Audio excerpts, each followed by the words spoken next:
I then started to understand the bigger picture, which was that all the attorneys in the election interference case were colluding with Joycelyn's divorce lawyer.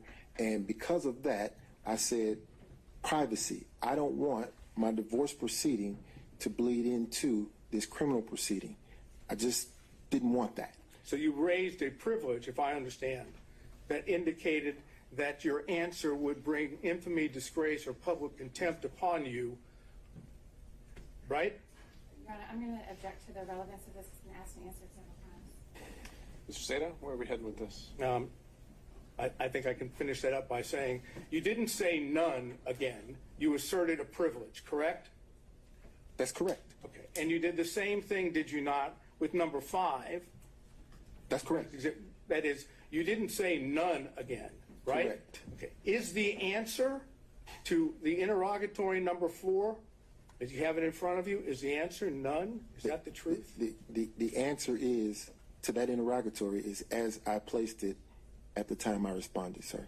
I'm asking you now, is the answer to that interrogatory none? The answer is still privilege. All right. So he's apparently electing to apply the same privilege, Mr. Seda, to that exact same question. And I have a case which indicates that we can get beyond that if the court deems that appropriate. And to what end? To what end? That the privilege actually does not apply, and he must answer the question. And where does that get us? Even if he answers the question, hasn't he already kind of said everything he has to say about the nature of the relationship, how long it lasted, when it ended? No, I think it would prove. I think if he is forced or compelled to answer the question, he will either answer it falsely by saying none, or he answers it truthfully by saying yes, and then telling us what it is. That's what I believe. That's why I'm asking. But the interrogatory you're referring to, though, the question contained there. Two interrogatories, yes, sir. It's the entertaining one. It's whether there were other relationships, right? With a specific language that's in the interrogatories. Sure. Haven't you already covered that in all the other questions that we've had so far? But we have, but again, the court could, if I could require or compel an answer from him as to whether his answer would still be none, then we would know whether or not he was telling the truth. Now, if the answer is no, then obviously there was a time in the past where he was not. It simply requires him to now answer under oath what he refused to answer and claimed, what I might suggest, is a bogus privilege, and that you can pierce that privilege because it's a material fact in connection with this case. Again, it's a call that Your Honor makes. I have the case law that says you can do that, but it's your discretion. Ms. Cross? Your Honor, Mr. Wade's been on the stand now for several hours. He's been asked and answered very personal questions. I believe cover the issues. Mr. Seda was making an argument, and this is probably an argument to make for the later to the court and not a question to propound. So as I see it, the only relevance these interrogatories have to this case really whatsoever would be as either prior inconsistent or consistent statements. And to that end, I think the question has been put to him again and again and again. He's answered how he believes he felt his answer should be and why he answered a certain way. And as it goes to credibility, I think at this point we're arguing weight, and I don't really see the value in pushing this issue further. So, all right. Well, just for the record, the case that I was going to refer to is State versus Wakefield at 324 Georgia Appeal 587, and specifically, let's see, it would be 590, in which they talk about this specific privilege. This is a 2013 case. And then they footnote to footnote 3. And footnote 3 says, there are times when the materiality of the evidence outweighs the testimonial privilege. And it goes and explains what that is. That's what I'm bringing up. And I see what you're saying, that we could say that you need to answer the question regardless of the privilege you asserted. At this point, though, I think we've covered that ground and we're ready to move on. Okay. Based on that, I have nothing else. Thank you. Okay. Mr. McCulloch, anything? On behalf of Mr. Floyd. Moving through defense counsel. Oh, I'm sorry. No, I'm looking behind you. Mr. McCulloch, okay. On behalf of Mr. Floyd. He's elbowing you, sir. Okay. Mr. Cromwell. Nothing, Your Honor. All right. Ms. Cross. Thank you, Your Honor.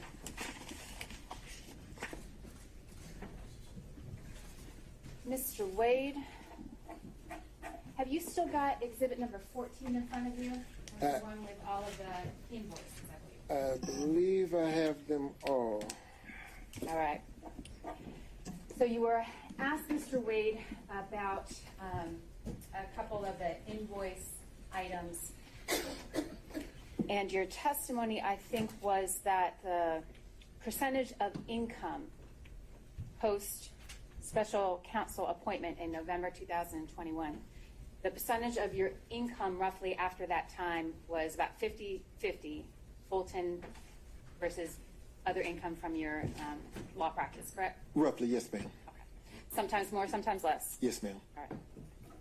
How about your time? I'm interested in the percentage of your time from November 2021 to, let's say, the close of the special purpose grand jury when it was dissolved in January 2023.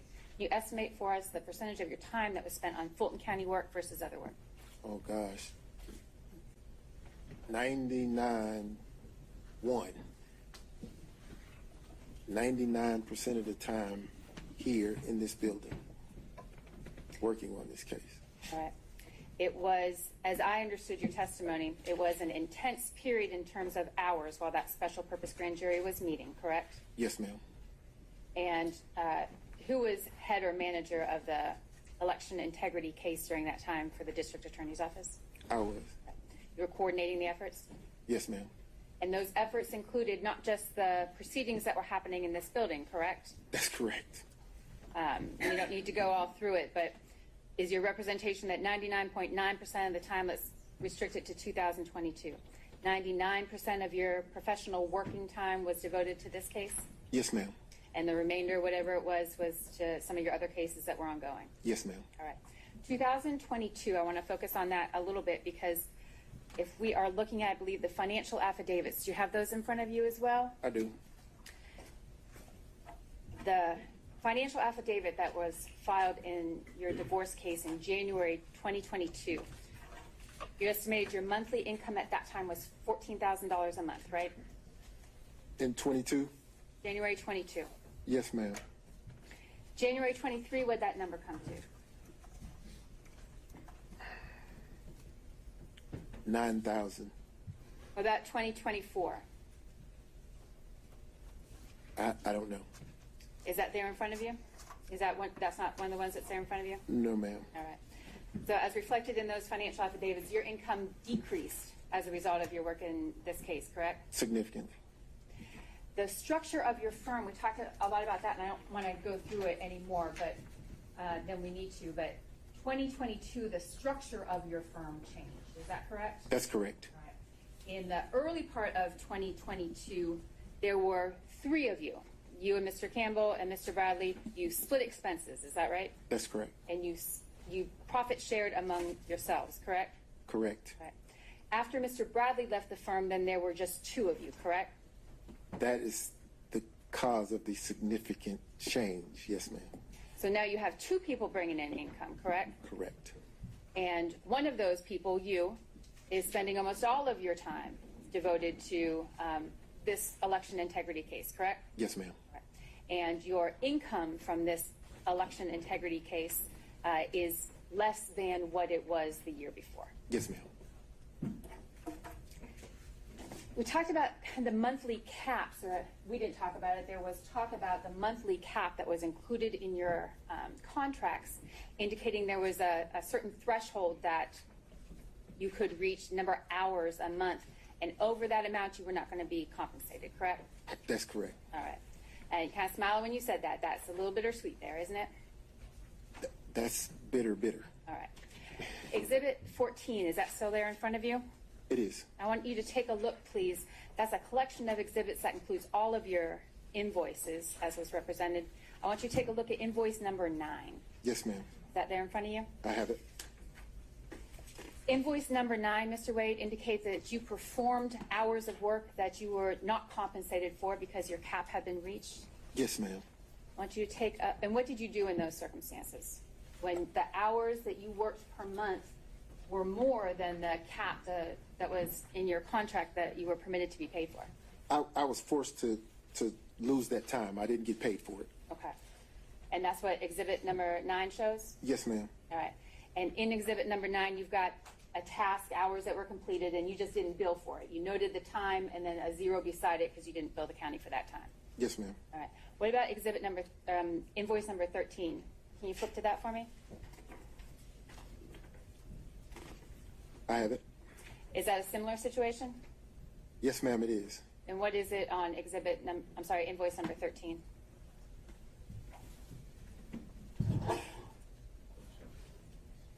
This invoice makes me cry.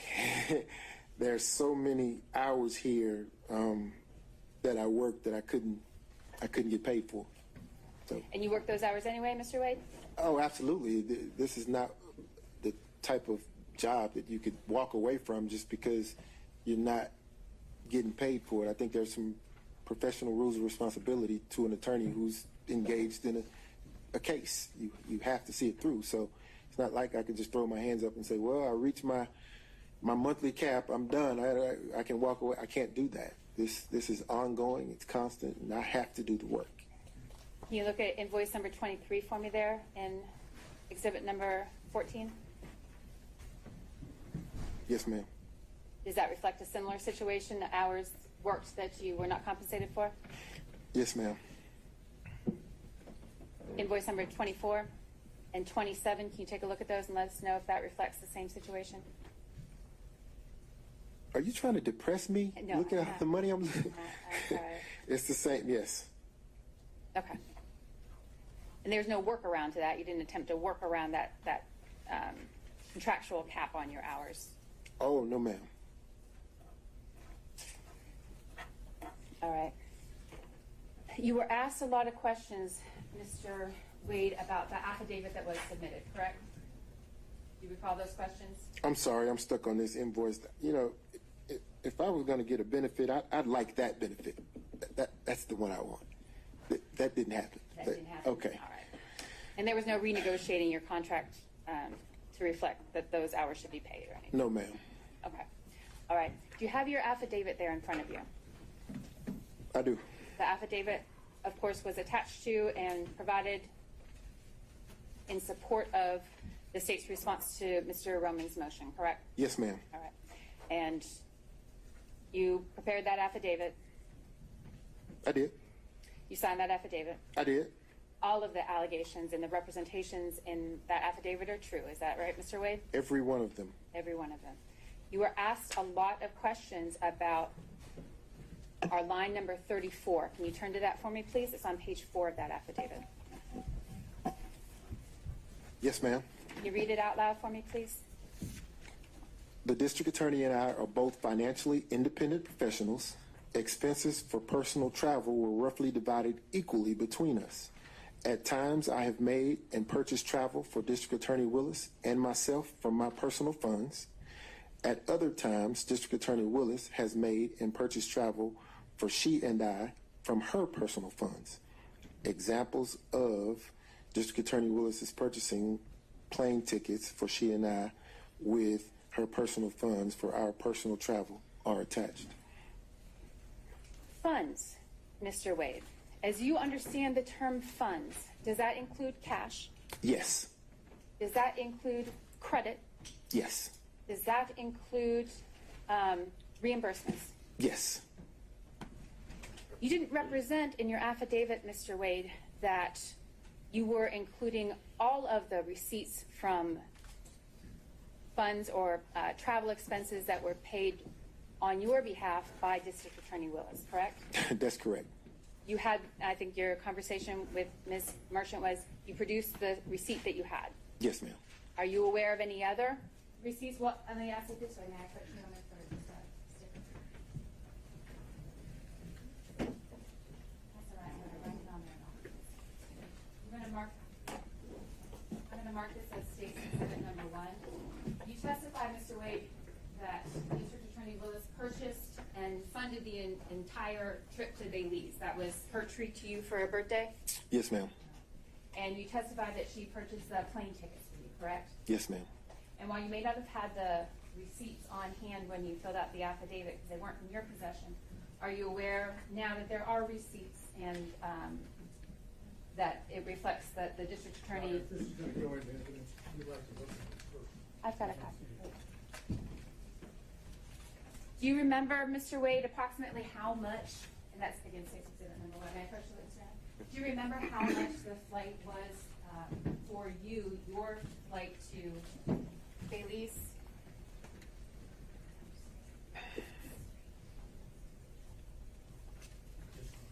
And if you don't, I'm not tendering it for you, I'm just asking you to take a look at that and see if that refreshes your recollection as to the amount that that plane ticket cost that was extended by District Attorney. You may keep it. You keep it. Does that refresh your recollection, Mr. Wade? It does, thank you. Approximately how much was the amount of the ticket that District Attorney Willis purchased for your travel to Belize? $887.35.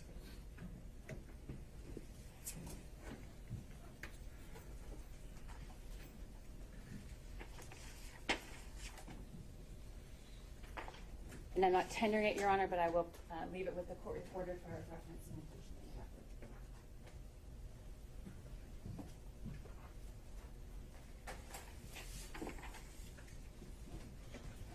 All right, Mr. Wade.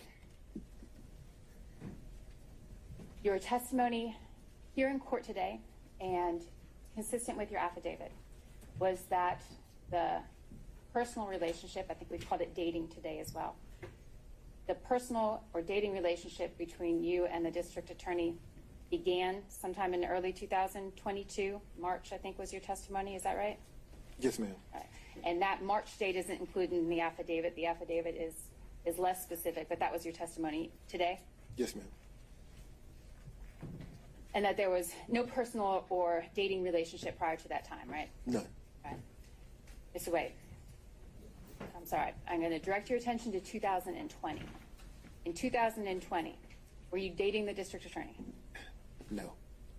2020, that was during the COVID pandemic, correct? It was. Was there a situation for you, Mr. Wade, that made you particularly vulnerable during the COVID period?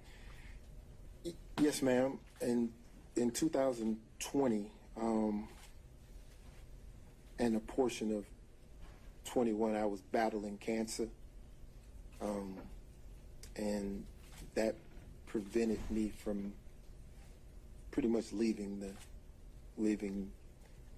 environments that aren't sterile, and I had health on my mind. You were particularly cautious during that time. Yes, ma'am. Were you dating anyone in 2020? No, ma'am.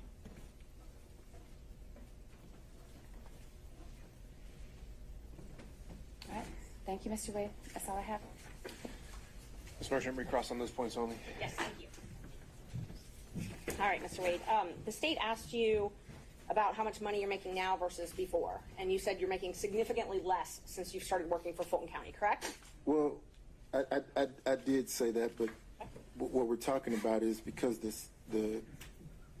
now at this point the splitting of the financial obligations in the firm are now there are two people carrying the weight of three, so that would scale back on the amount of income, right? Amount of profit. Well, you're splitting the profits 50-50 though, instead of 1/3, correct? The profits, yes. Okay. So, but you did testify that you're making significantly less now. We heard about it for a few minutes. Significantly less now that you work for Fulton County, right? Yes. Okay. Would you agree with me that $236,000 is more than $184,000? Absolutely.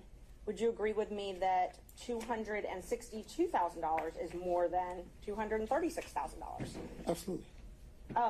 All of these years, despite you saying that you were a three-way partner with Wade and Campbell and Bradley and now a two-way partner with Campbell, all of your corporate tax returns are filed in the law firm of Nathan Wade, though, correct?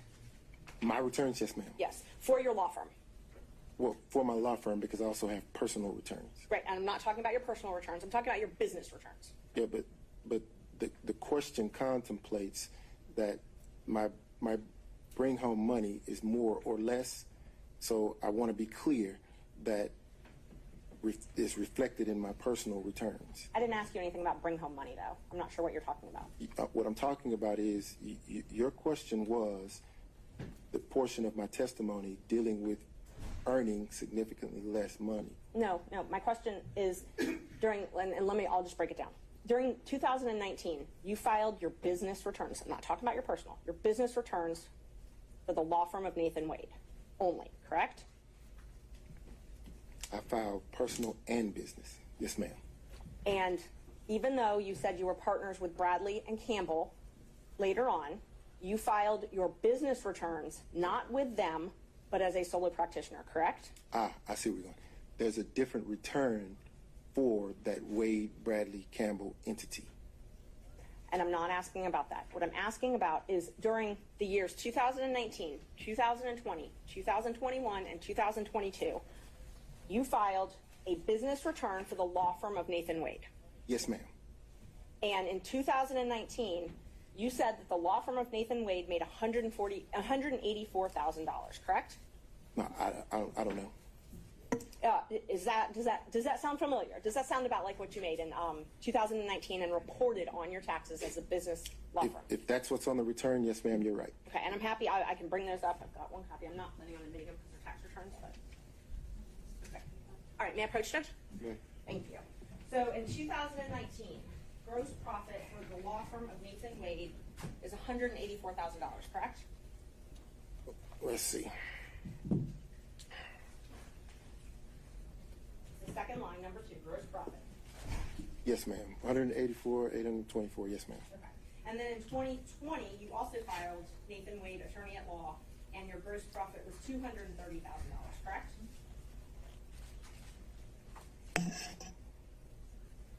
Yes, ma'am.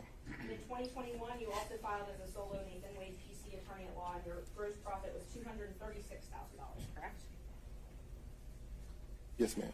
And then in 2022, you filed as a solo practitioner Nathan Wade, and your gross income was $262,000, correct? Yes, ma'am. Okay. I'm not going to end the business. You've got your position. But nowhere in these documents do you document that you received cash payments from Ms. Willis, correct? I don't. I hadn't looked through them. I would be surprised if there were something in there that said that. Do you want to look through them? Listen to the answer.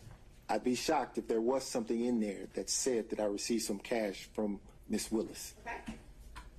But there is itemized expenditures for travel in here. You did itemize that. I didn't itemize anything. My Your accountant itemized it. I hope so. But you're responsible for your taxes, even if your accountant files them, right? I agree. And so you itemized your expenses for travel on all these documents, but you did not itemize. You didn't put anything in there about you being reimbursed for half of that travel. Well, those are business returns. Yes, you used your business card to pay for the travel, right? Yeah, but I wouldn't put a personal expense on a business return. But you used a business card to pay for these personal travel. I use a business card to pay for everything, and what I do is turn over the statement to the accountant, and the accountant then says, okay, this expense, that's personal. We'll put that over here. This expense, that's business. We'll put that over here. And they reconcile it.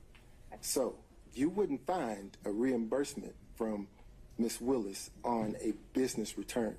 Okay, so they're not anywhere there. Nor would you find, well, go ahead. No, I'm just asking. So there's nowhere for any of that cash to be reconciled there, right? On the business returns, no, ma'am. Okay. We talked a lot about the financial affidavits. I know the state asked you a couple questions about them. You filed one in 2022. In that one, you stated that you only had $5,000 in cash, correct? I believe you. Yes, ma'am. That was sworn under oath. At the time of the filing, yes, ma'am. Okay. And then in January of 2024, you filed another one that also swore that you only had $5,000 in cash, correct? At the time of the filing, yes, ma'am. Okay. So in 2022 and 2024, you only had $5,000 in cash. At that time, yes, ma'am. At that time, And then you also, all of those interrogatories, I'm not going to go through them in painstaking detail, but every single interrogatory you filed, there are 4 of them, all verified ones. Every single one, you said you didn't have any cash stored in a safe, a safety deposit box, or any other location. Plaintiff rarely carries cash. If plaintiff does carry cash, it's a nominal amount, correct? That's correct. Okay. So we've got what? 2021, you said you don't have cash. 2023, you said you don't have cash. Again in 2023, you said you don't have cash. And then in 2024, you don't have cash, right? So you're assuming that I received the cash and I stored it. I received the cash and I saved it. Well, you didn't put it in the bank, right? What's wrong with receiving the cash, Ms. Merchant, and spending it? Nothing's wrong with it, but So you didn't then put it in the bank. that would contemplate why the response is what it is on the interrogatories. So you spent the cash. That's because before, when it was asked, you said you didn't want to disclose where the cash was. No. Privacy reasons. No, well, I said that if I were to store cash in my home, then why would I share that with the world, is what I said. I didn't say that I had some cash stored up in some place, because that's not the truth. And you've talked a lot about this, I split with a third, I split with half. From the check you received from Fulton County, July 15th, 2022. So all the way back for July 2022, not a single check that you've received from Fulton County has gone into a joint banking account. Every single check has gone into your own personal banking account, correct? All of them, with the exception of the checks that were going into the WBC firm, went into my business bank account, which is solely in my name. Right, your WBC account that you're talking about, that account was closed, though, in June of 2022. Correct. Okay. So everything after June of 2022 was put in a Nathan Wade bank account, not a corporate bank account with I'm going to partners. ask the witness to be permitted to. I think the question right before that only needed a yes or no. So no, ma'am. The checks were deposited into firm accounts, law firm accounts. Law firm of Nathan Wade PC. Yes, ma'am. As a solo practitioner. Yes, ma'am. Okay, so they were not deposited into accounts with Campbell or Bradley. No, ma'am, they were Okay. not. Thank you. However, there were checks written to Campbell and Bradley that will reflect the third. And we've tried to get those bank records, but you've objected to those, correct? You've tried to get what bank records? We subpoenaed bank records, and you've objected to all of those, right? Your Honor, I'm going to object to their relevance. It's relevant if he's saying he has all these records, but yet we've tried to get them, and he's trying to keep them from us, but he doesn't bring all of the records. And you can make an inference if there's law that says you can make an inference if some documents are within the party's control and they won't provide them, that there's an inference that they're not positive. Ms. Gross. Your Honor, there was no obligation for Mr. Wade to produce evidence that Ms. Merchant couldn't find an admissible way to produce. I believe it's irrelevant. We've covered the ground, and I object to any further questioning.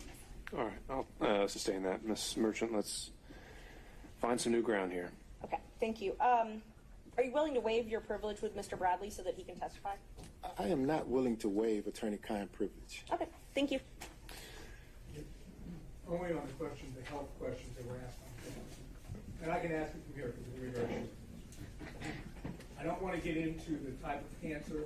I don't want to get into the medical condition itself.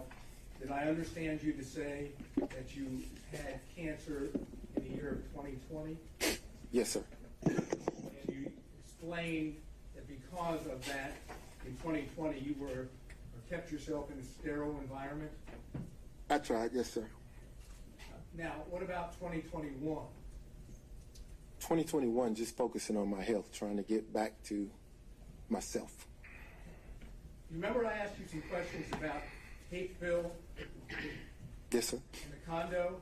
Yes, sir. And you indicated that prior to November 1st of 2021, you had spent time at the condo, the Hateville condo, Yes, sir. with Miss Willis, right? Yes, sir. And with someone else? You said Miss Yearty? Ms. Shearty, yes, sir. Okay, so you were not concerned, that was not a sterile environment, was it? Are you inferring that Ms. Yearty and D.A. Willis is not sterile? Of course it's a sterile environment. It's a condo.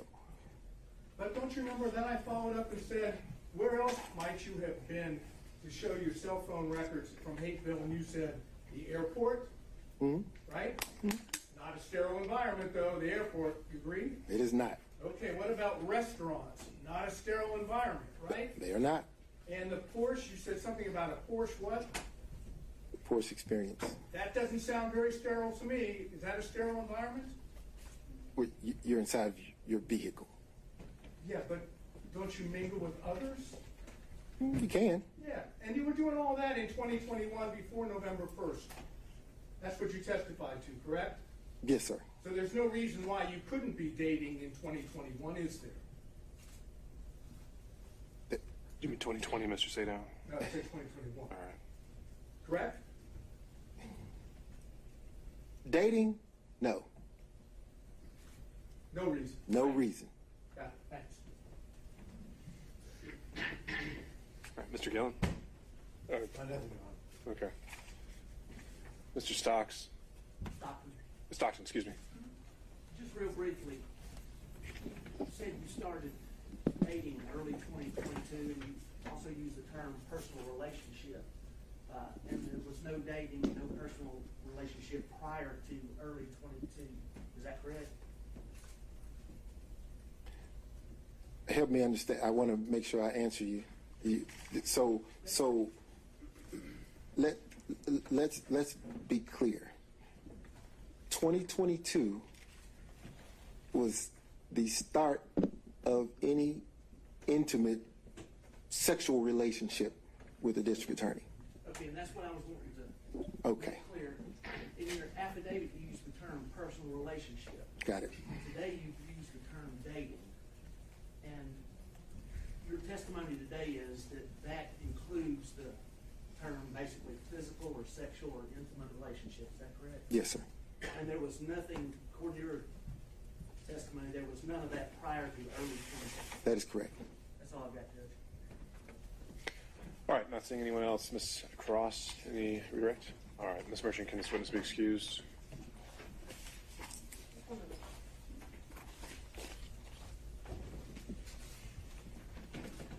Judge, we'd ask to keep him under subpoena. We might need him to come back after that. All right.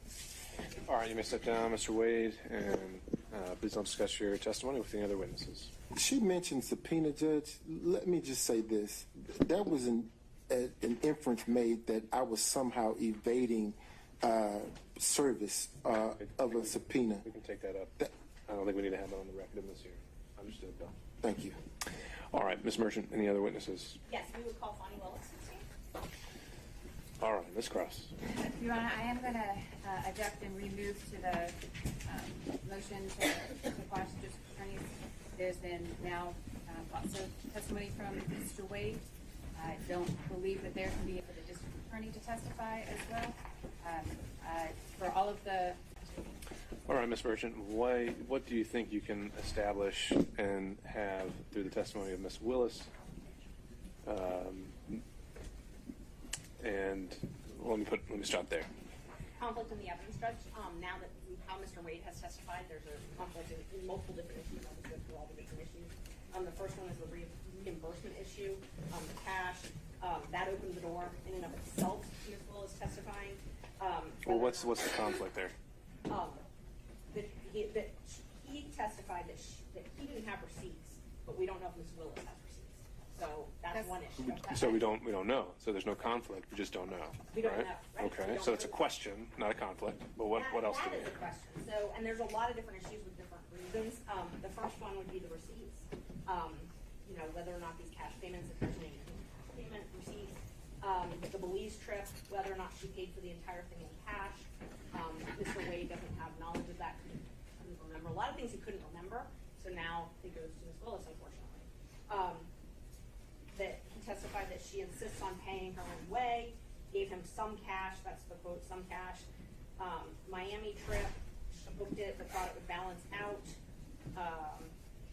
A couple other trips that we didn't get any information about, Tennessee, Alabama, Georgia, all of those could be financial benefits. We don't know. He didn't know. He was very vague about that. Yuri, her best friend, testified that it happened in 2019. And now Mr. Wade has testified that a relationship began to become romantic in 2022, I think is what his testimony says. So that is a conflict in and of itself. Right there, that's a big conflict. We've also got more receipts. But the biggest thing about the conflict is when the relationship started.